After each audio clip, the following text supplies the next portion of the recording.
dedicated to each and every one of you who appreciate a great glass of wine. You know what I mean? It's Monday. Let's raise a glass to the beginning of another week. It's time to unscrew, uncork, or saber a bottle. And let's begin exploring the wine glass. Today I'm sharing a webinar I attended on the Carnuntum wine growing region. The wines from the area between Vienna and Slovakia. Named after the Roman military group, Carnuntum gained its DAC status in 2019. Join me as I learn about this new-to-me wine region. If you listen to a lot of podcasts, you know that many ask for Patreon. We do not plan on doing this, but we do ask for your support by leaving us a review.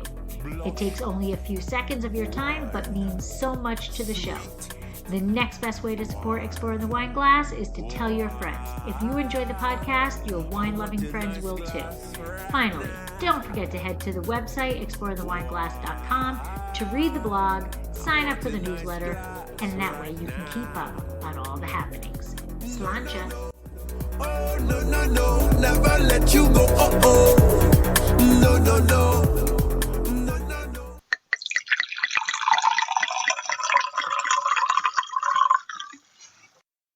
Decided to share 2 5-star reviews.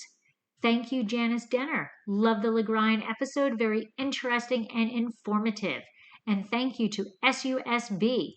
Lori is very engaging host, bringing topics that are interesting to the podcast every week. I enjoy listening. A good podcast to listen to for any wine enthusiast. Thank you both for taking the time to leave the review. I appreciate you listening to the podcast.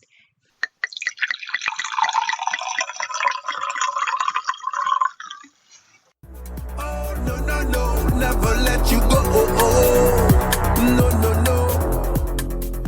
Hey everybody, I'm Lori Budd, a UC Davis winemaking program, Spanish wine scholar, sommelier service, Champagne and Côte d'Aron specialist, and a WSET Level 2 graduate. You can find Exploring the Wine Glass on all the socials, as well as your favorite podcast catchers.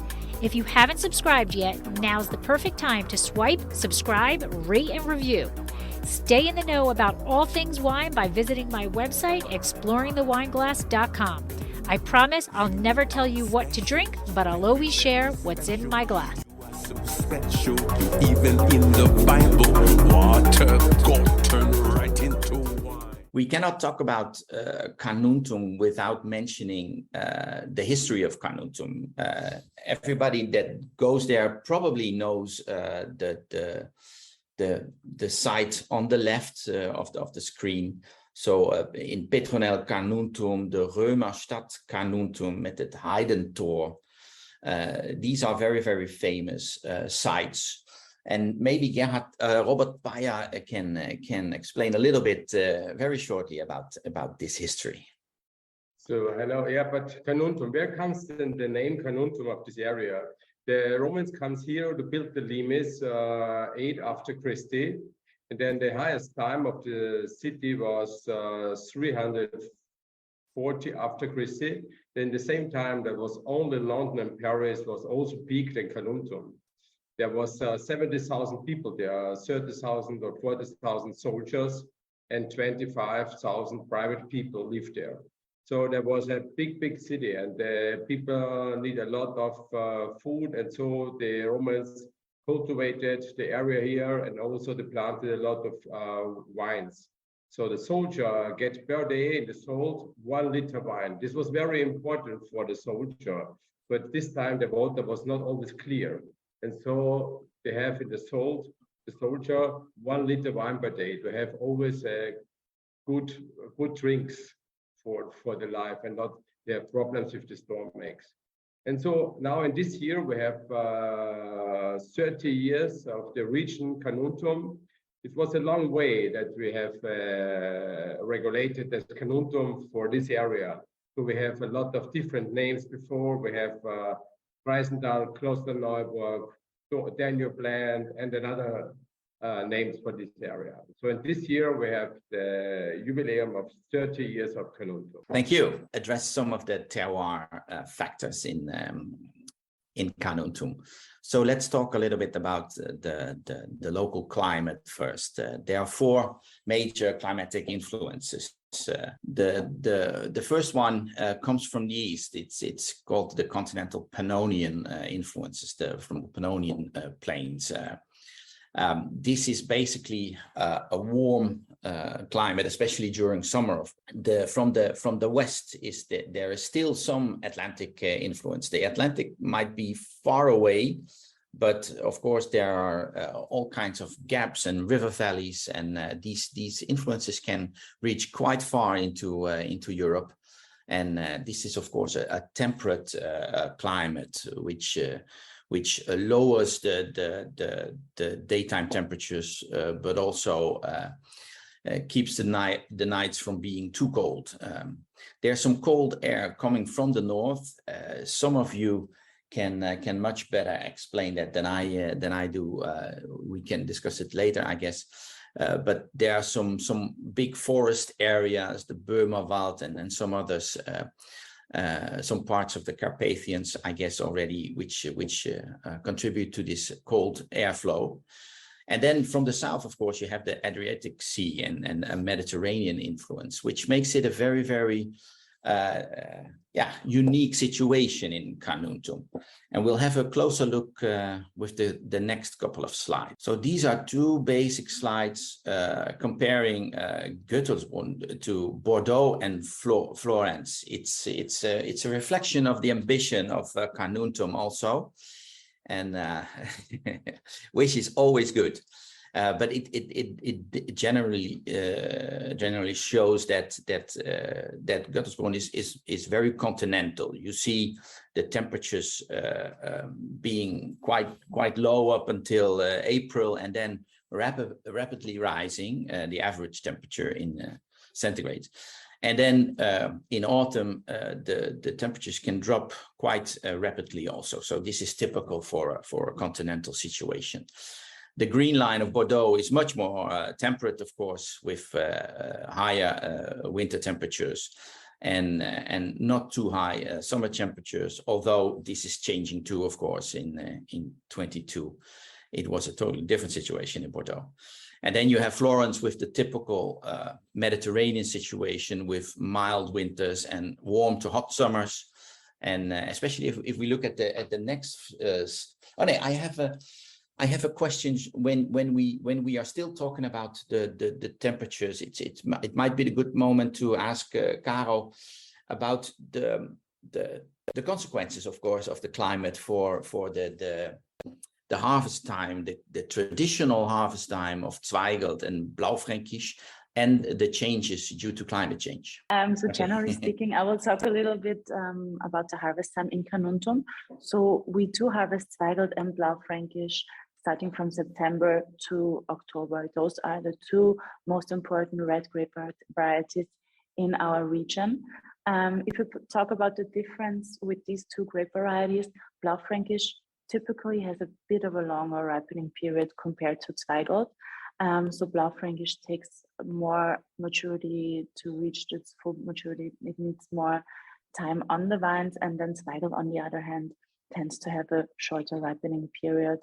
But of course, with climate change, it also affected us a lot in the vineyard. So the harvest time, when it used to be, my parents told me and my grandparents that there were times that they harvested in late October or even early November. Now there are times that we start harvesting the Zweigelt end of August. For example, in 2018, we started picking the Zweigelt at 28th of August. So it does affect us.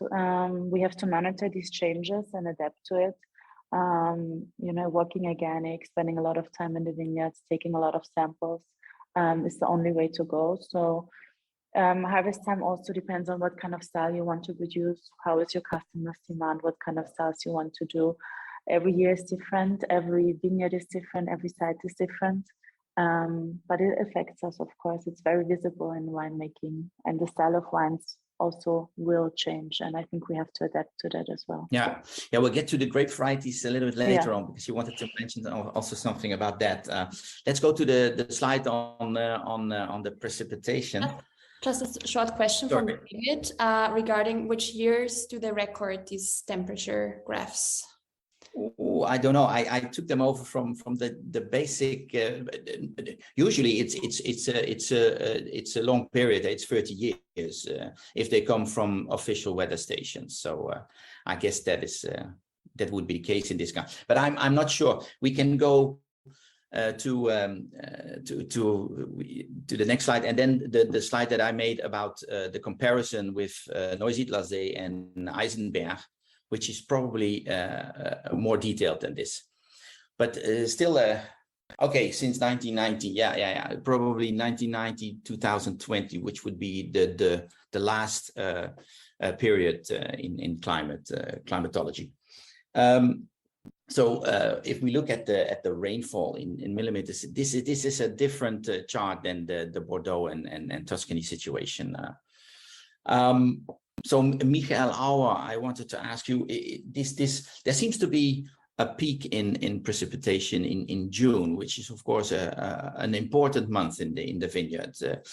Does this give certain challenges? Not really. So in all, you can say we got after when you see the last 50, 60 years, you see that the rain, the liters in a year is a little bit becoming up. So we had 50 years ago about 650, and now we have 700.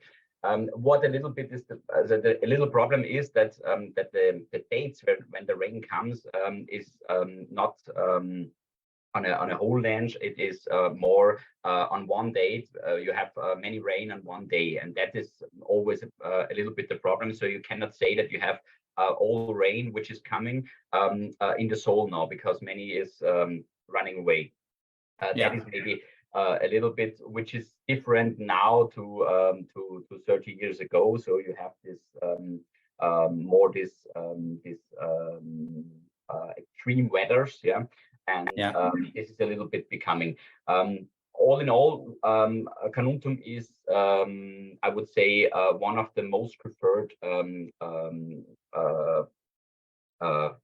regions in Austria, because we are mostly in the southeast of Austria, so it's very warm, but we have the rain also.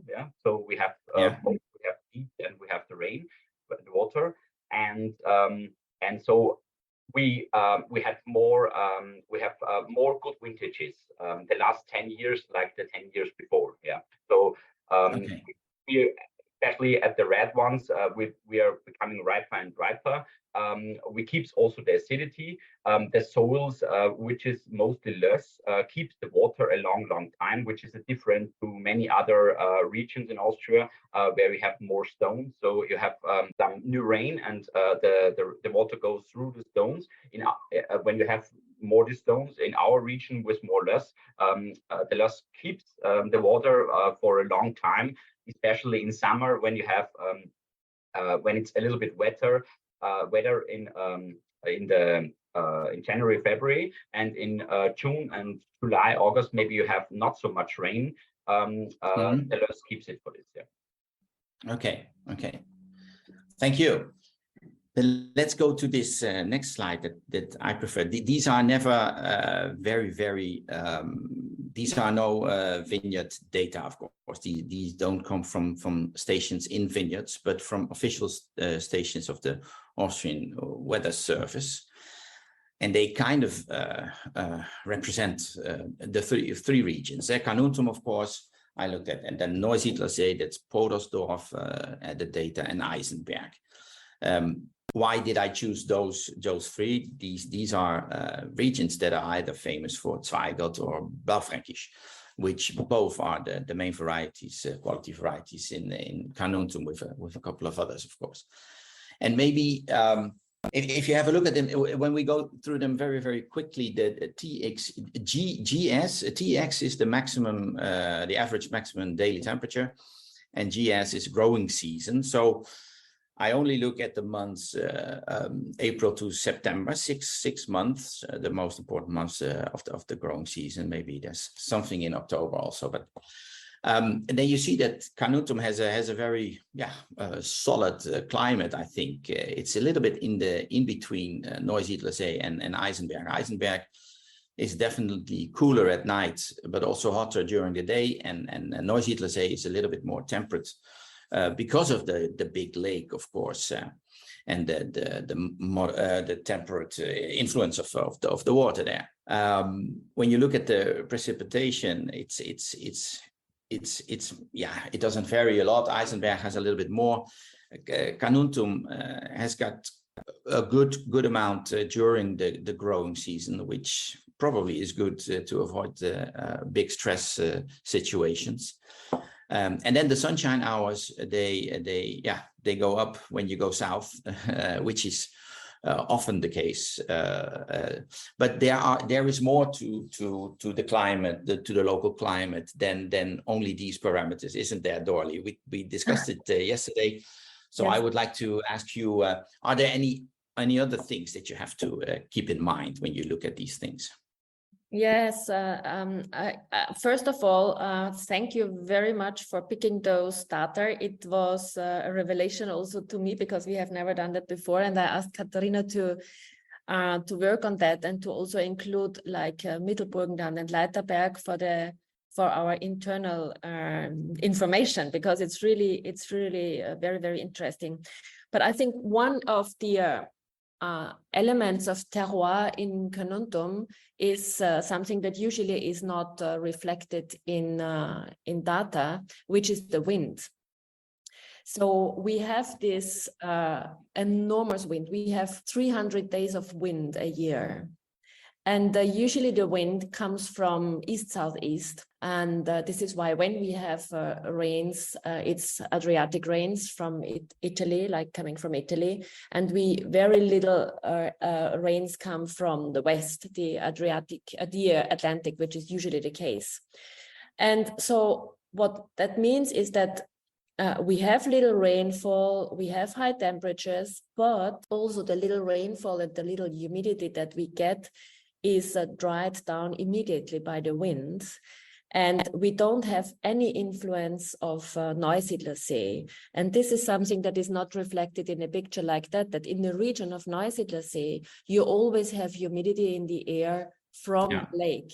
And I think, and this is my very personal learning from the last 20 years, that powerful wines, or let's say more sugar and more alcohol, don't have only to do with sunshine, but they have a lot to do with availability of humidity. Because if you think about the formula of photosynthesis, which is when the plant produces sugar, this formula starts with H2O, so with water. So I think the most powerful wines, or the contrary, the more elegant wines with less alcohol, has always to do with water as well. So it is a combination of sunshine, warmth, and water. Less water, less alcohol. And this is probably together with the data of sunshine and cold nights, because this is really one of the things that also close to the lake, you have more moderated temperatures between day and night. And here we have really big differences. I remember when I was a child, my mother wouldn't let me go swimming only if we have at least 30 degrees. And that was during the 2 months of holidays, not very often. And now we rarely are below 30 degrees. We go more to 40 degrees. So there is a big change in the last 50 years. But that together with quite cold nights and very dry weather makes a very specific climate appellation in Carnuntum. Yeah. Thank you. All right. Enough on climate. We have to move towards the wines, otherwise they get lost. We're 30 minutes in, so we're quite nicely on schedule, I guess. We have to look at topography and geology, as I mentioned.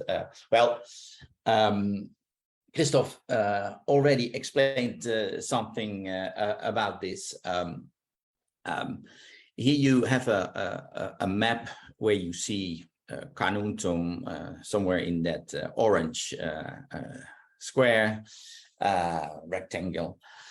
And it's like Christoph said, it's right between the beginning of the Carpathians and the end of the Alps, or the northeastern part of the Alps. So it's basically calcaire limestone against some older Urgestein. But as you saw in Spitzenberg, there is a lot of limestone on top, and this basin is filled. It's part of the Vienna basin, and this is filled up with all kinds of sea and river sediments. The sea, you have to go back quite some time to the Parathetis. It was a last branch I saw of this huge sea that we had in the heart of Europe. Which has been very, very important for viticulture in Europe, one has to say. This is where a lot of the limestone comes from, and we can be proud of that in Europe in general. And I know a lot of regions outside of Europe are very, very envious of that limestone.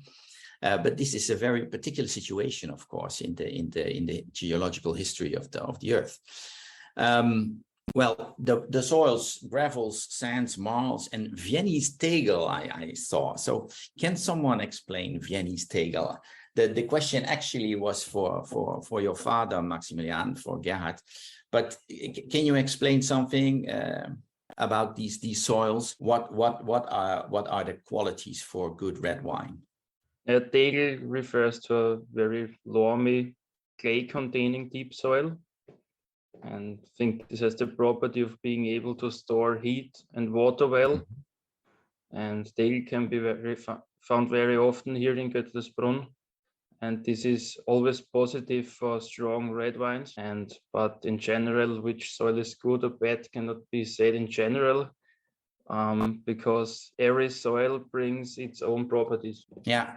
Is there a difference within vineyards between the higher grounds and the lower slopes? Yes, but basically we can say that heavy dark soil often is on the foothills, and on the upper parts we often have sand or stone. And they are better for red wine, the stony sides. They always bring complex and deep wines. Yeah, so this is basically, thank you, Maximilian. Christoph has also mentioned this a little bit, and we'll go through the wines also. So we'll get to a lot of soil types in the different vineyards also. So I think we can move on, and we'll go to the grape variety. Some simple statistics, I guess. I think Dolly answered your question already. Otherwise, we can say it out now. So Wojciech asked if in your experience, would Carnuntum also share a climatic characteristic with Male Carpathy, so the small Carpathians, close on the Slovak side? They mostly produce very crisp white wines, which seem fairly different in style from Carnuntum. And Dolly answered, yes, definitely. We share much more same condition with our neighbors in Slovakia or in some parts of Hungary than we do with Kamtal or Styria, for example. So I think maybe Lars, you agree on that? Does that satisfy Wojciech? Looking at this map, because I haven't looked at the map in this way, and I think you're showing very well how the proximity of the Leitagebirge, but also of the Slovakian Carpathians. But the style of one that they make in Slovakia is very, very different from Carnuntum. Yes, they would never dream of making a ripe red wine like you succeed in making. Yeah, maybe I can answer to that also. First of all, the orange field does not include the Hamburger Berge, so I have to. This is what you meant. Yeah. Yes, exactly. And then, of course, I think that the way that they do the white wines over there is mostly because the market is there. And I think it will change as well, because we had a lot of white wine in Carnuntum and the percentage goes down. And I think this will happen also on the other side of the border once they get confidence in the style of red wines they are making. And I mean, the climate change decides it. It's not so much what we decide in our heads. It's really the climate that decides what's the future, and we are really on the good side at the moment. We have a good window in the evolution at the moment, and so do our neighbors. So I think there will be a strong evolution also on the Slovakian side. That's what I see. Thank you, Dolly. Thank you, Wojciech. Let's move on to the grape variety. So we on the white variety still 45%, but as Dolly mentioned, going down a little bit. The reds are what we're here for today. So we'll talk about the whites very shortly. It's still 21.2% of Grüne Veltliner, and then Chardonnay, Pinot Blanc, the Weiße Burgunder sorten still have quite a good share. They can be really good in my experience. But let's look at the red varieties. Zweigelt, of course, the most important widely planted variety, 26.4%, and Blaufränkisch on the up. Before, probably mostly concentrated in Spitzberg, but going up. Melo, there's still quite a lot of Melo also. It's going down a little bit, but still plays a rather welcome role in blends, as does Cabernet Sauvignon. We'll experience that later. And there's also St. Laurent, of course, Pinot Noir. So these are the grape varieties. Let's move on, and we'll go to the classification or the legal side of things. So we here have the classical pyramid based on European law, but also Austrian law, of course, with the DHC, the Districtus Controlae Austriae, Controllatus Austriae, and integrated the classification of the Österreichische Traditionsweingüter. Well, there's only one lady I can ask about that, of course. That is Dolly, because she's highly involved also. Let's just go through it basically, and then I'll give the parole to Dolly. The Gebietswein is the regional wine from Carnuntum. Then you have the Ortswein. These are 6 villages, if I'm correct. And then you have the Rieden wine. These are clearly demarcated single vineyards of very, very good quality. And within these, this top of the pyramid, the Rieden wine, the Österreichische Traditionsweingüter, and the members of the club have selected at the moment, what is it? 9 single vineyards, Rieden in Carnuntum. So AUDIBLE will taste that. Bernreiser will taste that also. Heidecker, Kirschweingarten, Rosenberg, Schüttenberg, Spitzerberg, Steinecker, and Stuhlwerker. So, Dolly, how many producers are in the ÖTW Carnuntum at the moment?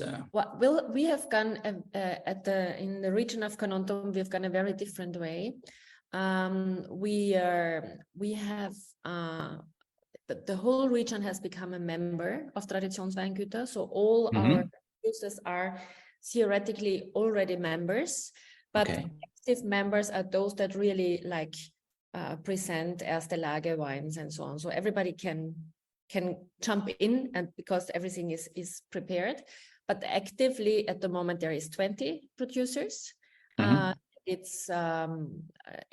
was a fantastic move. We are the first region that is doing red wines in Erste Lage, and it was a double move for us, because Carnuntum was one of the very late regions to decide on DAC, because it was a fight. We had so many different varietals, and we wouldn't like to give up any of those. to be called Carnuntum and so on. And it was very difficult. I mean, for more than 10 years or 15 years, we had so many discussions. And that's one of the good things that Robert, our president, has invented a monthly sure fix. And we come together every month and we restart discussing the same, because everything takes long in wine. And only when we decided that we would go for classification of vineyards, then suddenly it was very clear also for us what would be the DAC of Carnuntum. Because if you think about the top wines from top vineyards, you clearly see which is the real style that makes the region outstanding or famous. And from there, it was very clear, like from top to down, to say, okay, what is the DAC? You know, usually it's the other way around. You decide, okay, a DAC, you decide something that is helpful for everybody, maybe in a more commercial way.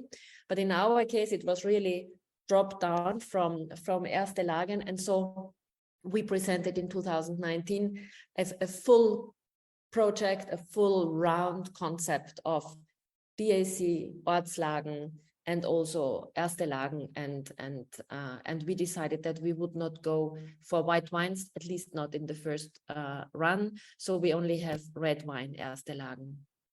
Yeah, and Katrina, can you go to the next slide, because this is of course interesting, because on the one hand you have the Lagen classification and probably a lot of attention going to certain Riede and this whole idea of cru versus blend has led me to write an entire series of articles for Perswine about that, which is a fascinating concept. I just wrote a piece on vintage port about that, but you can also, I did something with Michael Mosburger on the UTV, and it's just fascinating. And I think it's very good what Carnuntum does, for example, with Rubin, with a Gebietswein. Robert, you are the president. How did this idea develop, and how does it fit in with the UTV? Yes, I think this was the generation before. They started before 1992 to have a group of wineries. They have to focus to bring Carnuntum to this success story, and so they built beginning in 1998 with a white wine, with the Primus Carnuntum, Nouveau wine of white. And then they think, okay, now it's time for a red wine from a Gebietswein. It was also the beginning of DAC Carnuntum. So there are 35 vintners. They have a concept, which varieties, which ripeness. They have a big controlling there. You must say which vineyard is the from which vineyard comes the grapes. You have also say, okay, now harvesting is on the 20th of September. There comes a controller. They control the grapes. They control also the natural alcohol or the sugar. And so then after 9 months, there was a big tasting. Then say, okay, this is Rubin or it's not Rubin. And then you have a second tasting, and there was the finished tasting. So it's a Rubin or it's not a Rubin. This was also the beginning of the big story of the Carnuntum, and for the red stories here.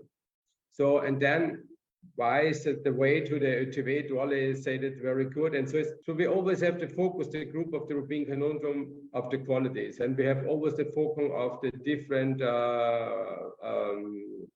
single vineyards. And so it was the fight. 15 years we have to fight for DSC.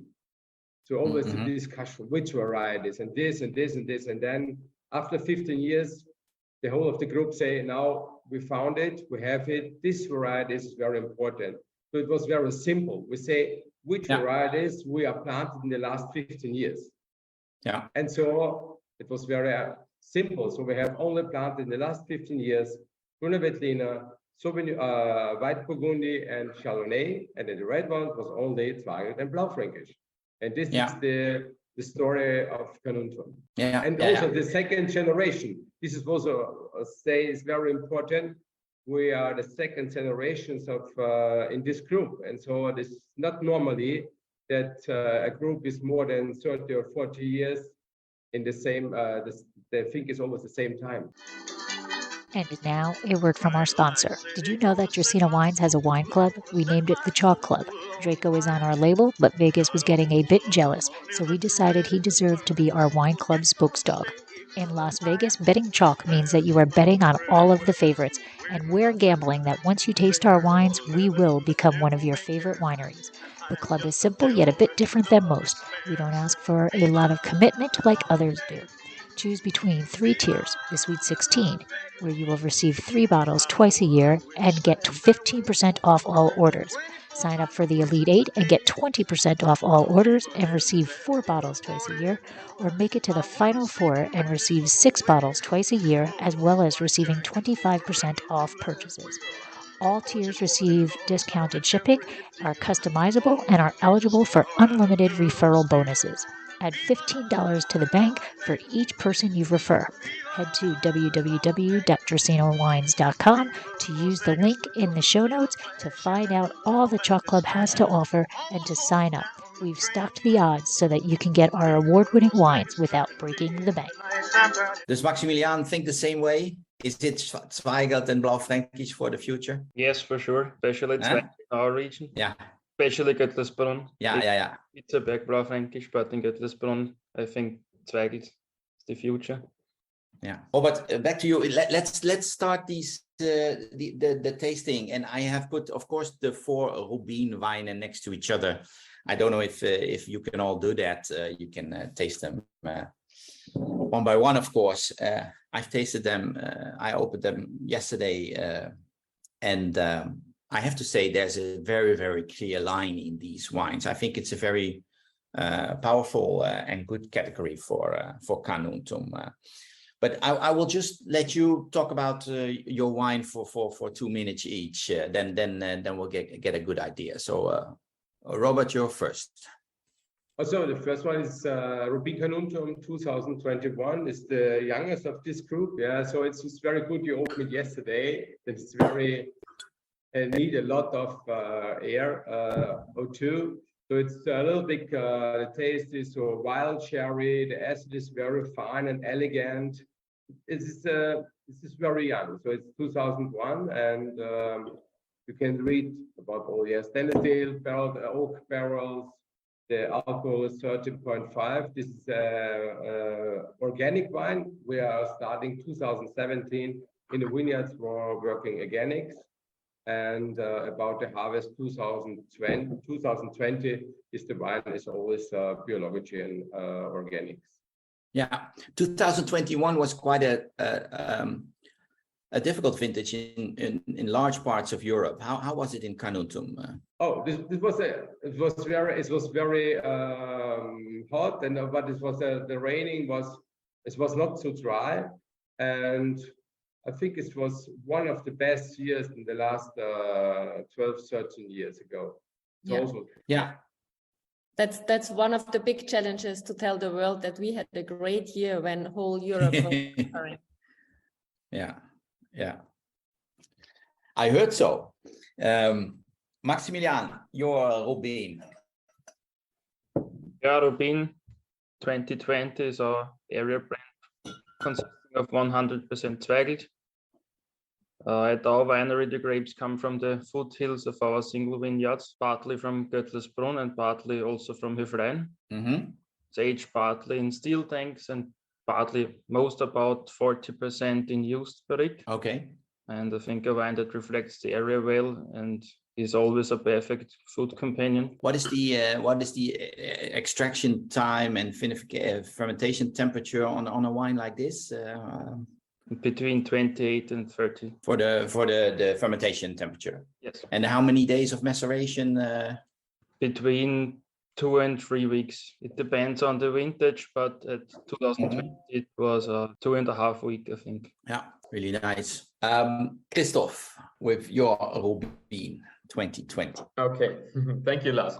Rubin Carnuntum DSC 2020. Again, 100% Zweigelt in our case, as for all Rubins. It's a regional blend of different vineyards all over Höflein. The ages of the wines spread from 10 to 25 years.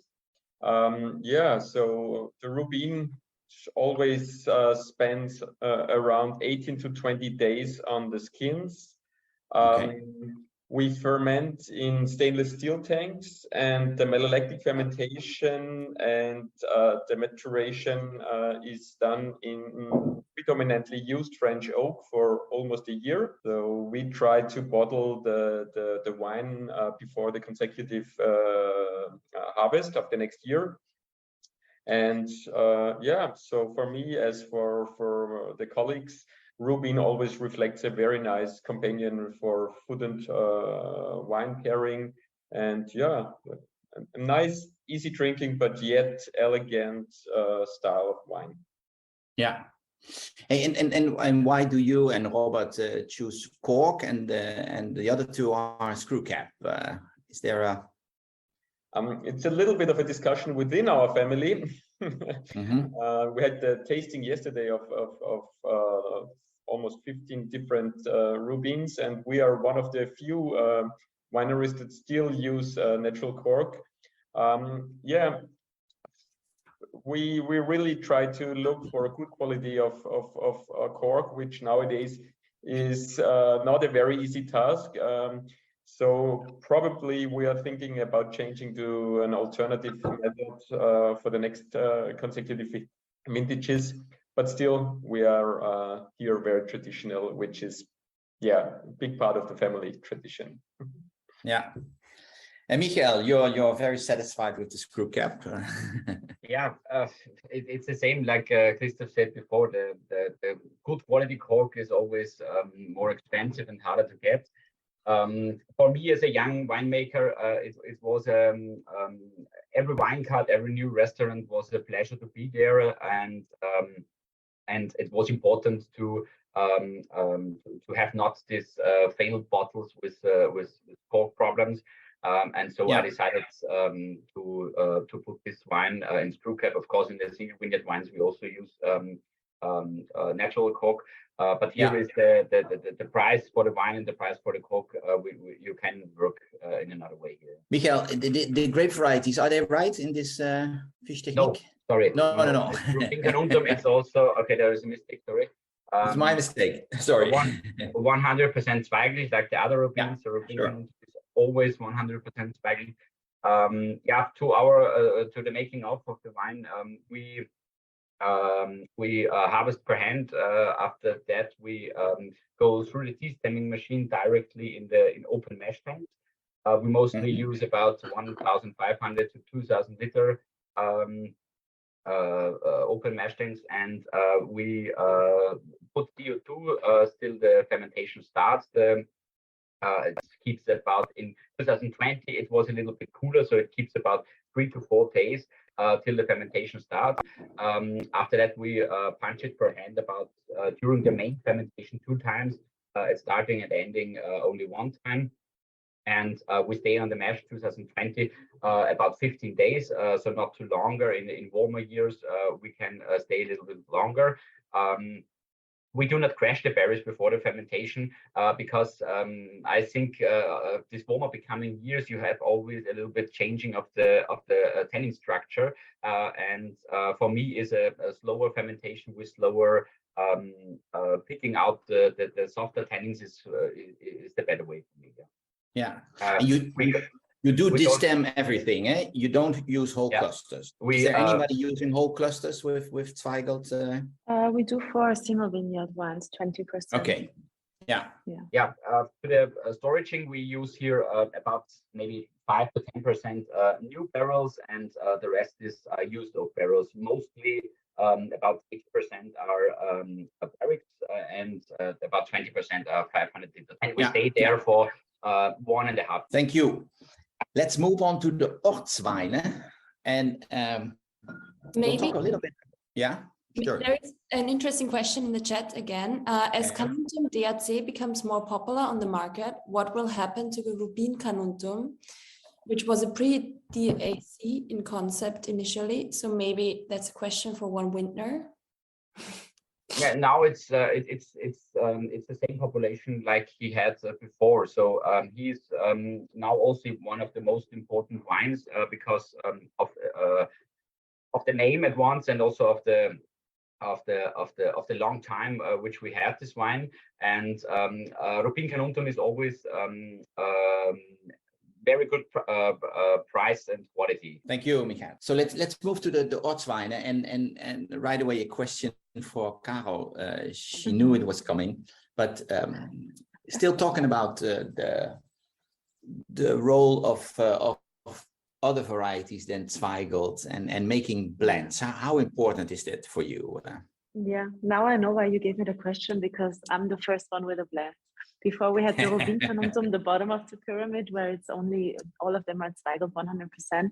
Yeah. And now with my village wine, we start with a blend. So historically speaking, we have a long tradition of blends. We had the field blends in Austria, especially for red wines, where one wine died, you planted a new wine, you didn't know which variety it was, and everything was harvested at the same time. Everything went together in the cellar, and it was one wine. It was kind of an insurance, because some grape varieties were later ripening than others. But now the grapes that we have in our winery and in Carnuntum, we don't do field blends anymore. When we do blends, they usually come from sometimes the same vineyard or from the same town, from different plots, but they are not harvested at the same time. We wait for the perfect ripening time, and then we do harvest them at different times. For us, we also process them and keep them separated until we do the blending. So blending helps us, especially with climate change, to be a bit more flexible. But it's important for me to note that we focus in Carnuntum not on the grape variety, but on the origin. So with the DAC, we have this construct that we have at least 2/3 Zweigelt and or Blaufränkisch, but the rest, you know, we can play with it, and we can be creative, and we can adapt to the vintage and to the vineyard. But we always want to show the characteristic of our region, and or on our special. Without wanting to talk about grape varieties, but you mentioned something interesting on the Bordeaux varieties, which are maybe a little bit, how would you say? Especially Melo is not in the best, doesn't have the best image probably. But you look at that in a very nuanced way, I think. I do. You know, some people don't know, but Melo is actually the second most planted red grape variety in Götlesborn. There was like a growing demand for customers, and with the boom of Bordeaux wines in the late 80s, early 90s, also we in Carnuntum and especially in Götlesborn, we started planting Melots and Cabernet Sauvignon, but Melo, there is a lot of Melo in Götlesborn. And especially last year, 2022, it was extremely dry, and varieties like Zweigelt or Grüner Veltliner are extremely sensitive to this dryness. And I think we never had such a difficult year where we had great ripeness, but at the same time very dry. And the international grape varieties, I think in the future they will be easier to adapt to these climate changes. So it helps us, you know, to have them and to have the possibility to blend them with our wine. Okay. And I don't mind, you know, of course it's a different profile of style, but if you add like a 10 or 15% to it, they say the blend is something. Let's go to your Let's go to your Ortswein right away. Okay, so this is our monument. It used to be called Monument. It comes from 3 different sites, but all from the same town of Götlesborn. We have Zweigelt, Melo, and St. Laurent. So 3 very important grape varieties. We just started grafting Blaufränkisch in 2019, so 4 years ago. But in the future, maybe we will also add some Blaufränkisch to it, which represents the red grape varieties for the town. 3 different sites, 3 different varieties, handpicked. And then natural fermentation in steel tank. That's And what for you is the essence, if there's an essence of Göttelsbrunn, which is always why you would make a Ortswein. This is just quite difficult to explain, maybe, but. No, the wine is still very young. We just bottled it 2 months ago. 2021 was a great vintage. Like Dolly already said, we had nice acidity. Götlesborn has this loamy. It depends on the site, but on the top you have a lot of gravel. On the lower parts, it's loamy, often clay-rich soils, which goes very well with the Zweigelt. It's easy to drink in an early age, since there is a lot of Zweigelt in it, but it also adds some complexity, structure, and has some freshness and finesse to it. The Melo was in new barrels, Zweigelt and St. Glauben in used ones, because for this type of wine, we don't want it to be overpowered by the oak influence. I think it's also very good that the wines are very dry. It's got a dry tannin, not a sweetish finish to it, not sticky. So I think it's very important also. But that might be the tradition in Austria to drink wine at the table also. Yeah, that's true. Mm-hmm. Okay, let's go to the Ardna wine, the Höflein Cuvée Barrique. Christoph. Yes, thanks, Lars.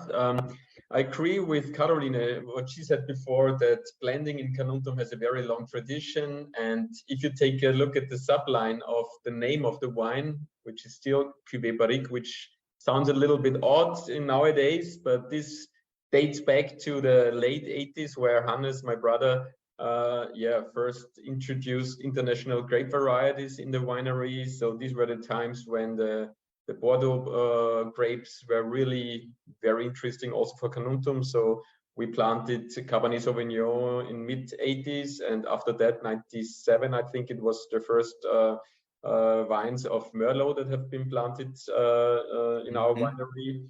And Syrah, not to forget, one of our most wanted grape varieties in the family. And in the last couple of days during the development of the DAC introduction, we switched to the origin of the grapes, and we've more focused on in this part on the village wines, where we have Cuvée Barrique renamed to Höflein Rot. We didn't really change the idea of the wine, which has always been focused on the indigenous grapes like the Zweigelt and Blaufränkisch, with a hint of Merlot. And for me, I think the combination is very interesting to still have the sour cherry fruit, nice fruit of Zweigelt in combination with a nice acidity and probably a bit stronger tannins for Blaufränkisch. And Merlot always adds a little bit more of this nice perfumed type of style and taste. Origin, of course, the vineyards of Höflein. If you take a look at Höflein and Göttlersbrunn, I mean, we are separated by a distance of maximum 5 kilometers. So the terroir might not be very different, but we are closer to the Danube. The Danube just flows like 3 to 4 kilometers north of Höflein. So the cooling influence that we were talking before during the night really has a big influence by the Danube and also by the Eland forest, Marie Elander forest.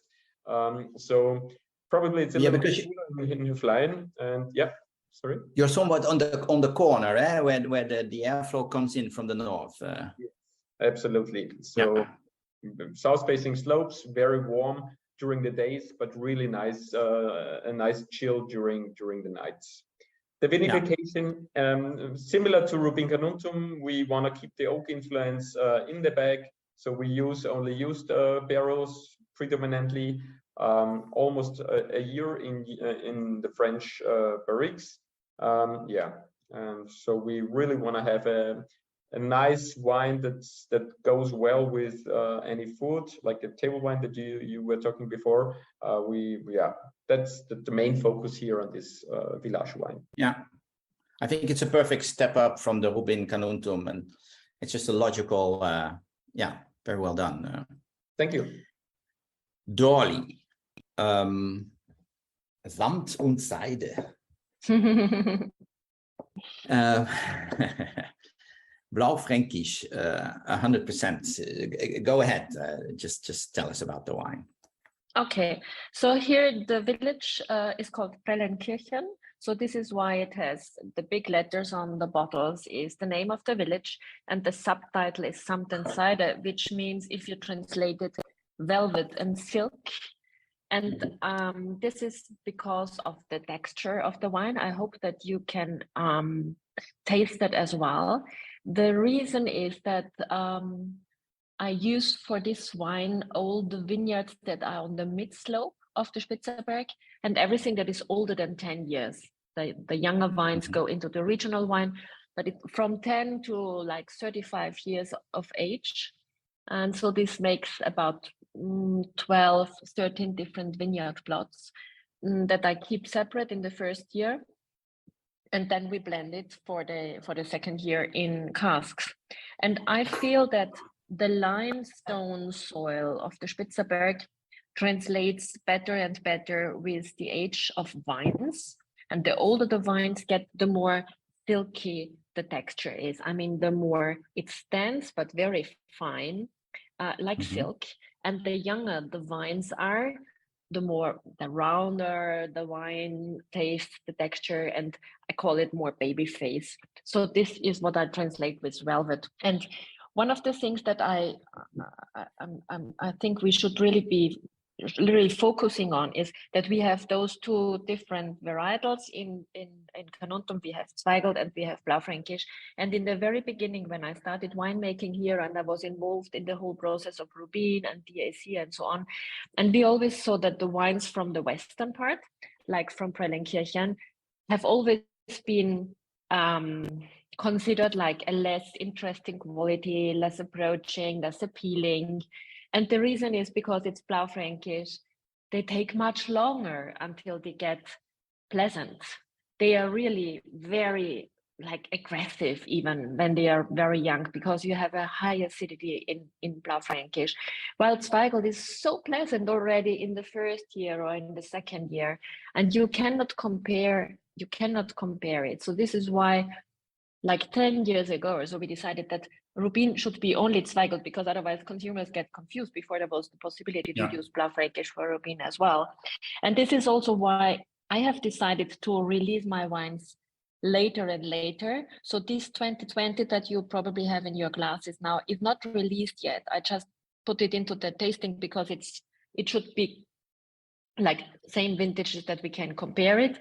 I currently sell 18 and 19, and 20 will be released at the earliest in autumn, and I think there is a reason for it.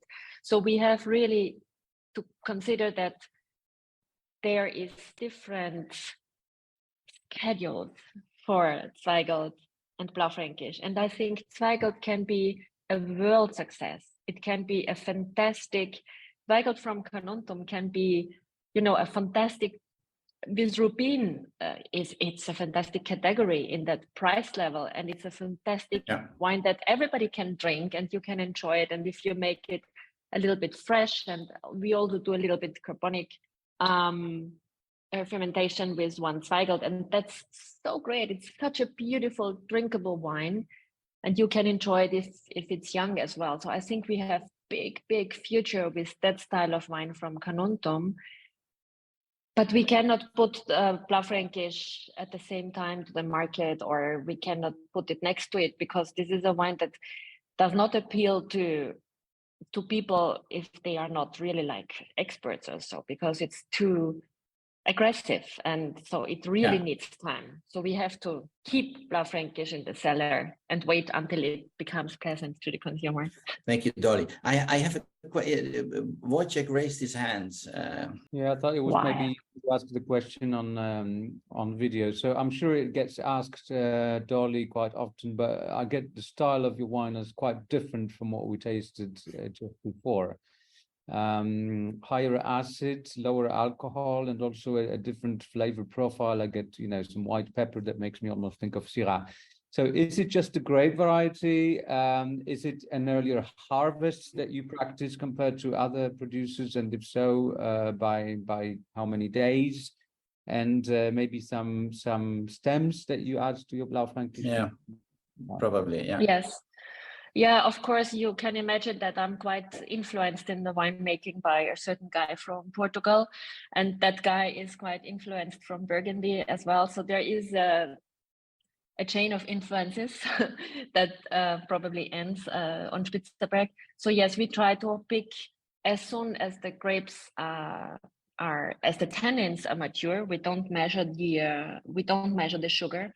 It is really about tannins, and this is really the moment that we have to take care, because if in a very very dry year, for example, the tannins take longer, and we have to wait even if we think that there is enough sugar we want to pick, but the tannins take longer if they don't get this little humidity to mature.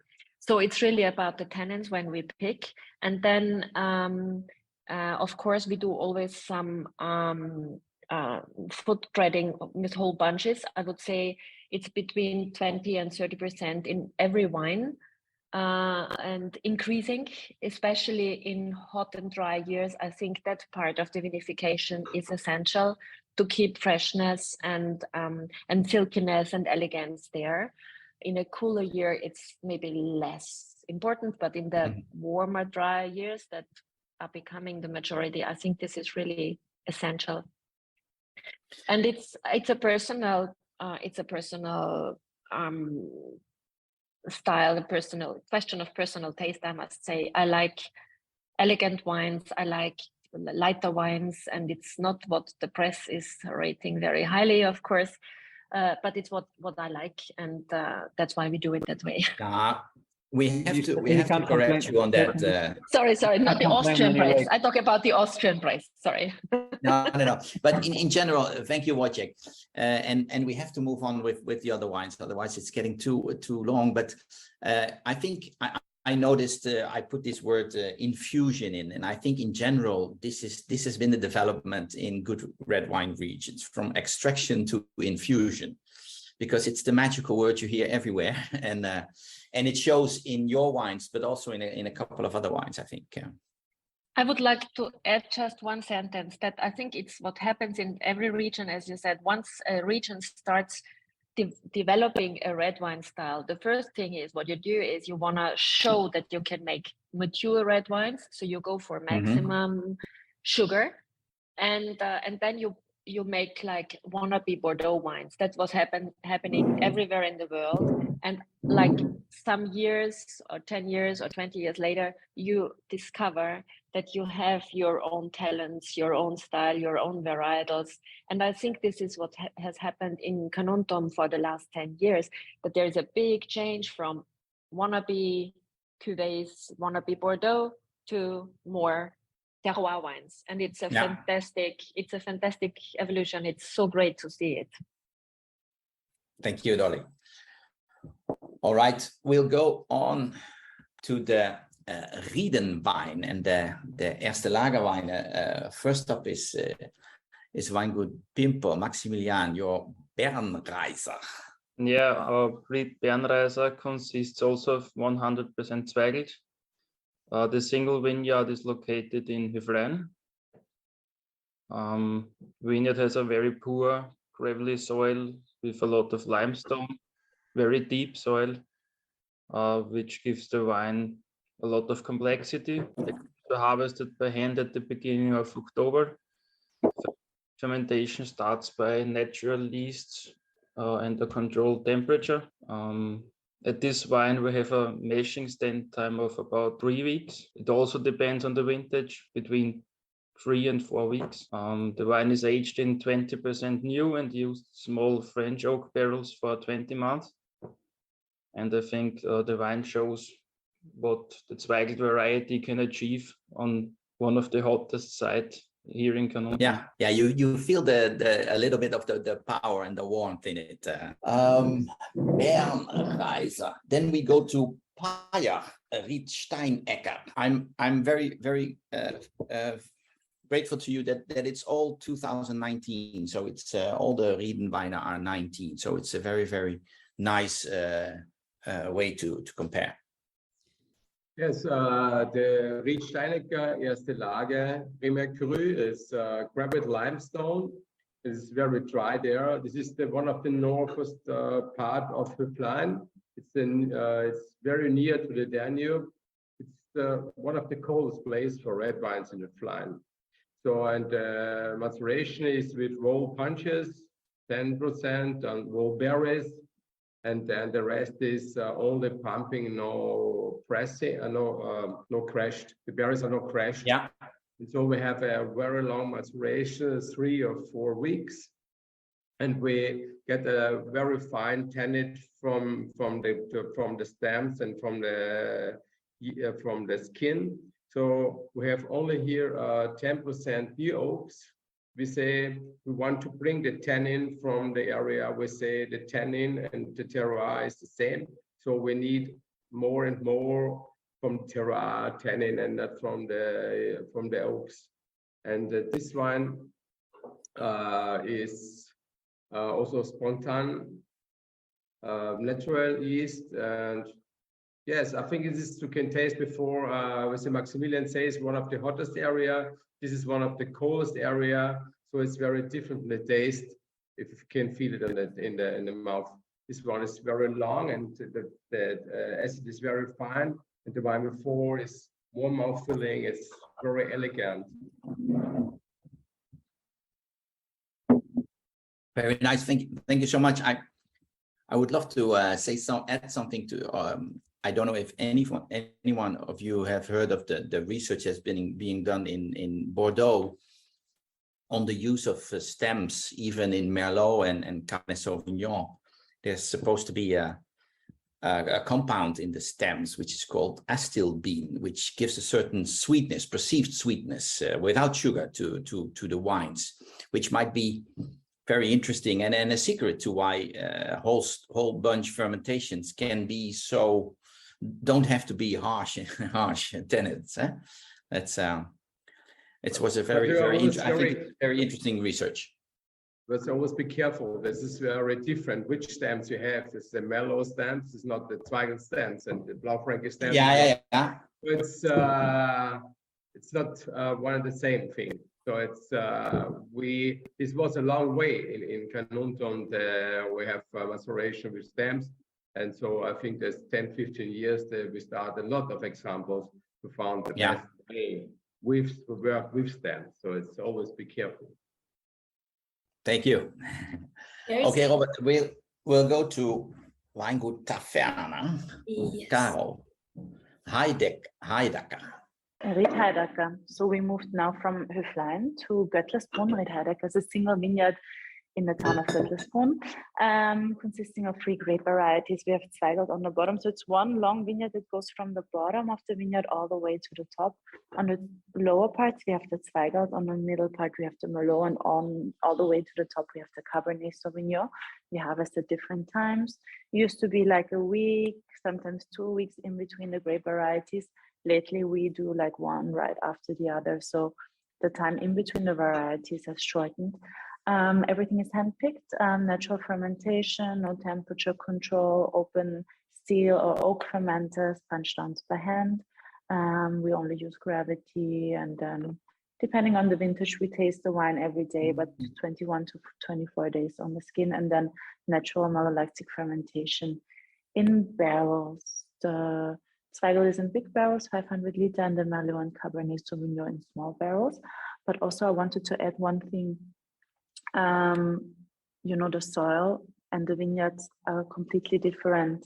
If you look at Dolly's wines, and all of the other wines are from the region of Abestaler Hügelland. I think we didn't mention that, which is influenced by the Alps.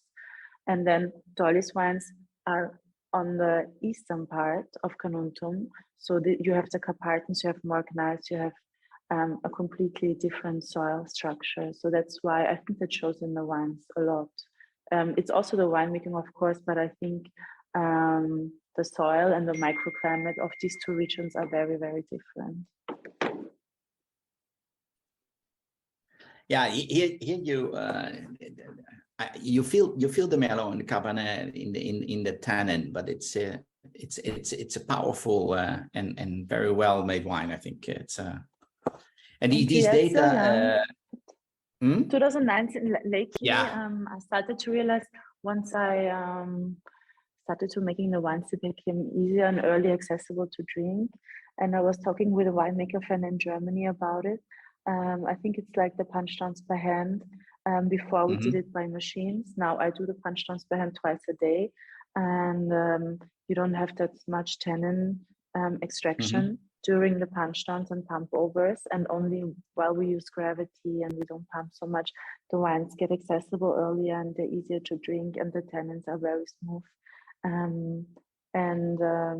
Yeah, which is a good thing, I think, especially customers don't want to wait 10 or 20 years to drink the wine, but I think it still will show nice aging potential. Yeah, if they are patient, how many years would you it's always would you say? it's always such a difficult question to ask. You know, you never really know until you try. So I tell them I buy at least 6 bottles and open one each year. But I think 10 to 15 years is no problem. And after that, we don't have, you know, we just started in the early 90s to produce this high quality Zweigelt. Before Zweigelt was used to be a high quantity grape variety that was a mass production. And then beginning at the late 90s, actually, we started to really plant it on great soil and reduce at the vineyard, and to try to really focus on the variety and on the site. So we don't have that much experience with it, but what I feel when I taste it, I think 10 to 15 years shouldn't be a problem at all. So maybe there is an interesting question in the chat, therefore, regarding Zweigelt. So Norris asked, how do you perceive the popularity of Austrian indigenous grape varieties like Zweigelt? Is there rising demand to the reason that other wine regions are getting hotter and higher alcohol levels? So I mean, Zweigelt in export can be a difficult task, to be honest, because maybe you all know about the difficult history of Zweigelt with Dr. Zweigelt, who planted the variety, and then he's known was related to the Nazis. And so I think with this history, we have to face it when we do export.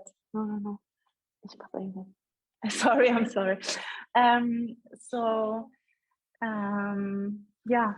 Now I forgot what I was talking about. So it can be difficult in export, but also in Austria, because Zweigelt was crossed to be like, have these big grapes and to produce a lot of wine and juice. So there is a lot of not so good or like lower quality Zweigelt on the market. So now our goal is to really show what Zweigelt can do. I really see the potential in Blaufränkisch as well in our region. We used to not have that much Blaufränkisch. Our winery, we have 10 hectares of Zweigelt, and we just started 4 years ago to plant Blaufränkisch. So I think there is a lot more customer demand in export for Blaufränkisch.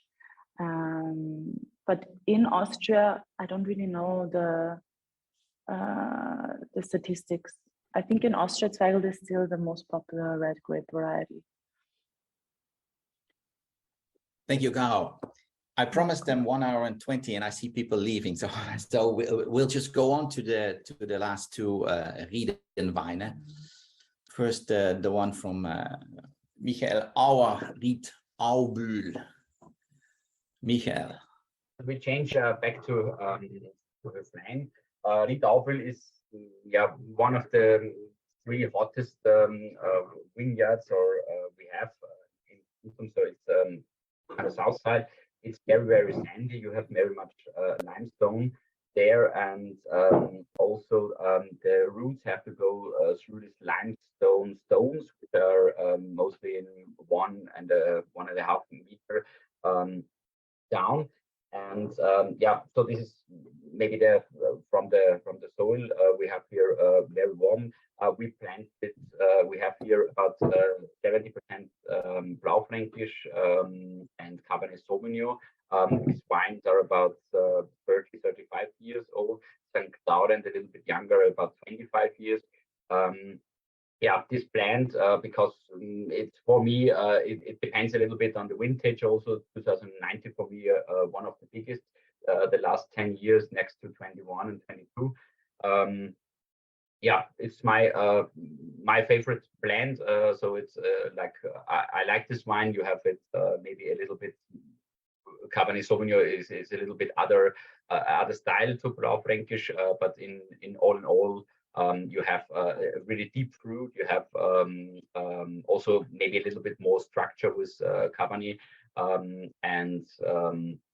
We have from the vinification, we make Blaufränkischen 5 Liter tonneaus, and Cabernet, and also St. Laurent and Cabernet in the little ones. We use about 50% new oak here. Yeah. Okay. And what the St. Laurent? What does it bring to you to the blend for you? Yeah, St. Laurent always it's very interesting. When you read it, when you think 5% is nothing, but it's always keeps the difference a little bit. St. Laurent is always the female part of this wine, and you have this. I would say this. You cannot say it makes it round or it makes the tannins more soft. For me, it's a little bit more charming. Thank you so much. Well, Dolly, you get the last word with your wine. And first of all, a critical question, of course, you know this was coming. Why did you pull all the Gavanna apart? It's almost a VDP thing. Yes. But then again, compliments on not producing a generic Spitzerberg and just taking the special parts out. So yes, I mean the Ried Spitzerberg wine until 2018 was made between 3 and 4 vineyard plots that are very old, and it was always heartbreaking for me to blend them because each of them has such a different personality. And I was fighting with myself for many years. Would I go for that to let them separate or to stay with the blend? And it really goes with your the work that you are doing with your articles. What about blending and about single vineyard wines? And I mean, we don't know what is the better. I can only tell you that it was heartbreaking for me to blend them. And if you want to see which of the vineyards has the higher potential in the long run, or whether where is the evolution going to, I mean, you have to keep it separate, otherwise you can't see it. So maybe this is a process for some years, or maybe it will stay like that. I don't know. We don't, I mean, everything is in a flow as the climate is. So in 19, it was for the first time that I separated it, that I kept it separate, and Kranzen is one, I would call it the more masculine of the 4 vineyard plots, and it goes a little bit deeper down than the others, so it has a little bit more soil in some way, and it has maybe a little bit rougher tannins. It is a vineyard that is at least 70 years old. I don't know. When I rented it, the owner said, I don't know, I took it over in 1950. I don't know how old it is. So I don't know either. It's old. And it's interesting. And it's for the first time that I put it, that I bottled it separately. So I can't tell you anything about the evolution. It is a work in progress. And I love to see those 4 vineyard plots next to each other and to compare it. And maybe I have done it for myself. I don't know. It's complicated for sommeliers. It's complicated for everybody who has to read it. Instead of having one super child, you have 4 children with issues now. Yes, exactly. And I don't know, but you know, we are also in the evolution of one day maybe we have Große Lagen in Austria because we are still with Erste Lagen. So maybe one of those 4 has the potential to become a Große Lage. I don't know. We don't know unless we do it. So we have to observe it. It's like what Burgundy has done for 300 years or longer. So we are just in the beginning. And I think it's a work in progress. We have to observe it. And yes, some people are mad on me because they have to read very carefully the label before they calculate the price for their wine list. But yes, that's what you have to do with Burgundy as well. Yeah, that's true. Now, thank you, Dolly. And I think this makes a very nice point to end of. I think Carnuntum is a work in progress, but I think the evolution is going very well. I think the developments are really, really good. From a region wine like Rubin to the top Erste Lager wine. So thank you, first of all, to all the producers for having this time and speaking so openly about the wines, about the region. It's I think it was very insightful and meaningful for all the participants, the viewers. Thank you also from me, and I loved to do it, and I hope to see you soon somewhere in the beautiful world of wine now. Maybe there are some questions. I don't know, Katarina, how you want to proceed from now. There is another question in the chat, so maybe everybody wants to ask questions on their own, or should I read them out? Yvonne, do you want to ask it by yourself? Otherwise, I can just read it. So Yvonne asked, do the winemakers see a future for so-called natural wines or natural wine styles in the region? So maybe one of the vintners wants to answer that. Yeah, maybe. I don't think, of course, this natural wines, every new wine style or every new thing is important. So we also through this natural wine, the last 10 years, it was also changing, like that we have less SO2 in the wines. We have maybe a little bit working with steels, and all in all, it's you cannot say that it works only beds or it. But I think we will not be a region which is working 100% to natural wines. And 100% natural wine. I think there is go for it. Yeah, I wanted to add that there is always a good thing about it, because I think we integrated a lot in our winemaking with natural winemaking. So for us, we started to only do natural fermentation for the reds. You get more adventurous. You have more time on the lees. You maybe bottle your red wines or some white wines unfiltered. So I think it was good for the whole industry to.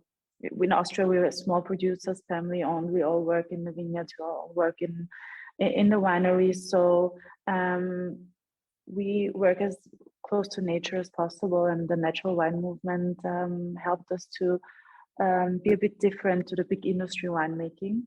And also, winemaking is getting less and less in our time. So the young people, like people my age and even younger, they prefer the natural wines and orange wines. They have the nice labels. They photograph well on Instagram. It looks cool, and to get them into the wine drinking, I think it's a good thing. So I also enjoy natural wines every once in a while. So I don't mind them, and I think we can. It's good for everyone. I think that was the last question. So if anybody else has a question, they can ask it now. I just wanted to add. Don't forget to come to Graveneck in the first week of September, then for the Traditionsweingüter, Erste Lage tasting, and you have all the other regions as well, to get a really great overview of the new vintages and the top wines from single vineyards in Austria. It's the perfect tasting to understand best. And there is a lot of wines from Carnuntum there. So please come and join the tasting. So you and I can fill the vine. That was no brandy, that was no martini. This has been another episode of Exploring the Wine Glass. Thanks for listening. If you have suggestions on what topics you would like me to discuss, please reach out on social media. You can find me on Twitter, Instagram, and Facebook as Exploring the Wine Glass. I am also on LinkedIn as Lori Hoyt-Budd. Of course, you can always email me at exploringthewineglass@gmail.com and sign up for my newsletter at exploringthewineglass.com. If you enjoyed what you heard, please rate, review, and subscribe to help others find me more easily. And most importantly, tell your wine-loving friends, because if you like the podcast, they will too. Podcast music is Wine by Kevins. Until next week, sláinte. There is always time for a good glass of wine.